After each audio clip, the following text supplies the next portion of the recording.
സംസ്ഥാനത്ത് സ്ത്രീകൾക്ക് സൗജന്യ യാത്ര ഇപ്പോൾ പ്രഖ്യാപിച്ചിരിക്കുകയാണ്. അപ്പോൾ അത് സർക്കാരിൻ്റെ ഭാഗത്തു നിന്ന് ഇപ്പോൾ അറിയിപ്പുണ്ടായിരിക്കുന്നത് ജൂൺ 15 മുതൽ അത് ആരംഭിക്കുന്നതാണ്.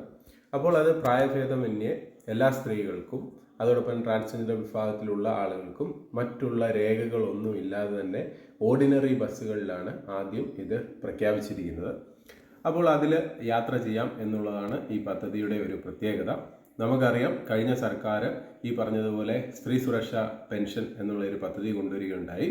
അപ്പോൾ അതിൻ്റെ കാര്യങ്ങൾ പറഞ്ഞുകൊണ്ട് നമ്മൾ കഴിഞ്ഞ ദിവസം ഒരു വീഡിയോ ഇട്ടിട്ടുണ്ടായിരുന്നു. അപ്പോൾ അതിൻ്റെ കമൻറ്റിൽ ചോദിച്ചത് അത് എന്നത്തേക്ക് ഈ പദ്ധതി വരും എന്നുള്ളതാണ്. അപ്പോൾ ഓരോ കാര്യങ്ങൾ പുതിയ സർക്കാർ വന്ന് അത് ഇംപ്ലിമെൻ്റ് ആക്കി കൊണ്ടുവരാൻ താമസമെടുക്കും. അപ്പോൾ നമ്മൾ സ്ത്രീ സുരക്ഷാ സംബന്ധമായിട്ട് പറഞ്ഞിരിക്കുന്നത് ഇപ്പോൾ ബജറ്റിന് ശേഷം അതിൻ്റെ കാര്യങ്ങൾ വ്യക്തമായിട്ട് മനസ്സിലാവും. എന്നാലും ഇപ്പോൾ പറയാൻ കഴിഞ്ഞത് ജനക്ഷേമ പദ്ധതികളൊന്നും നിർത്തിയേയില്ല എന്നുള്ള ഒരു സൂചനയാണ് ഇപ്പോൾ കിട്ടിയിരിക്കുന്നത്. അപ്പോൾ അതിൻ്റെ ഭാഗമായിട്ട് ഇപ്പോൾ പ്രിയദർശിനി എന്ന് പേരിട്ടിട്ടാണ് ഈ സ്ത്രീകൾക്കുള്ള സൗജന്യ യാത്ര ഇപ്പോൾ സർക്കാർ നടപ്പിലാക്കുന്നത്. അപ്പോൾ ഇതൊരു വളരെ പ്രധാനപ്പെട്ട ഒരു വിവരമാണ്. അപ്പോൾ ഇത് എല്ലാവരിലും ഷെയർ ചെയ്തെത്തിക്കുക. അതോടൊപ്പം തന്നെ നമ്മുടെ കോളേജ് വിദ്യാർത്ഥികൾക്കുള്ള 1000 രൂപ ലഭിക്കുന്ന പദ്ധതിയും ഇപ്പോൾ ഉടനെ അതിൻ്റെ കാര്യങ്ങൾ രൂപരേഖയും മറ്റും തയ്യാറായിക്കൊണ്ടിരിക്കുകയാണ്.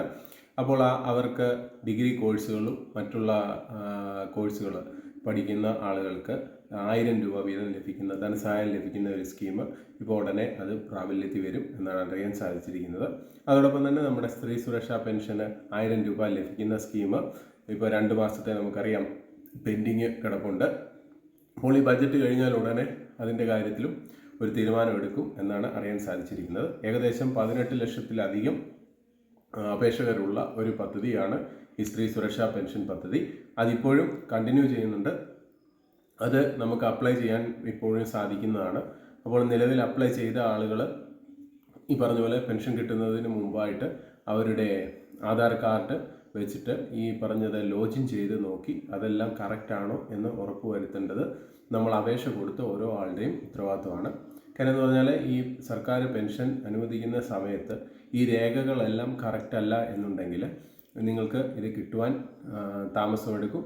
അതോടൊപ്പം തന്നെ പിന്നീട് അത് കറക്റ്റ് ചെയ്യാൻ താമസമായിരിക്കും.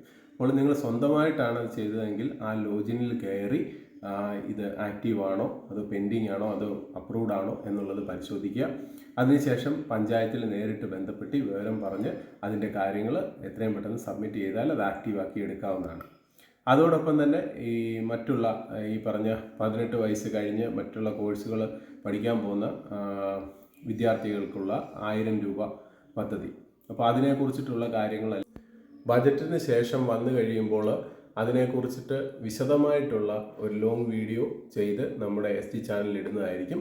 അതോടൊപ്പം തന്നെ നമ്മുടെ ചാനൽ സബ്സ്ക്രൈബ് ചെയ്യാതെയാണ് നിങ്ങൾ വീഡിയോ കാണുന്നതെങ്കിൽ തീർച്ചയായിട്ടും ഒന്ന് സബ്സ്ക്രൈബ് ചെയ്യുക, ലൈക്ക് ചെയ്യുക, ഷെയർ ചെയ്യുക, സപ്പോർട്ട് ചെയ്യുക. ഹൃദയപൂർവ്വം നിങ്ങളുടെ സ്വന്തം ST ചാനൽ.